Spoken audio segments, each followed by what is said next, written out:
Bila Nurul Izzah ke Turkiye, soalan orang sebenarnya mudah. Pergi atas kapasiti apa? Jawapan paling selamat, kapasiti anak papa. Bukannya wakil kerajaan, bukan wakil parlimen, bukan wakil parti, wakil darah daging. Tapi tak apalah, bukan senang nak jumpa Mesut Ozil.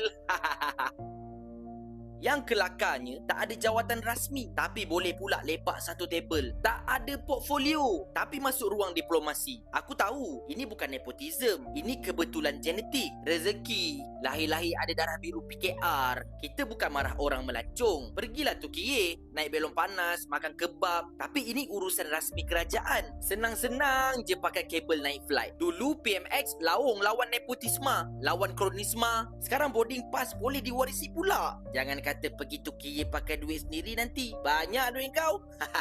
Di sinilah bezanya pemimpin dulu dengan Anwar Ibrahim. Tengok Tun Daim Zainuddin. Tun Daim tegas didik anak. Anak-anak beliau dibesarkan untuk berdikari, tidak ditolak ke pentas politik, tidak dijadikan perisai nama dan tidak menumpang pengaruh ayah sebagai jalan pintas ke hadapan. Bukan sebab anak Tun Daim tak mampu, tapi sebab Tun Daim faham satu perkara. Bila keluarga terlalu dekat dengan kuasa, kepercayaan rakyat akan rosak. Sebab itu beliau jaga jarak, jaga sempadan dan jaga maruah. Hari ini tak payah cakap lah, dah terang lagi nyata. Jangan cakap gambar Izzah ni gambar AI pula.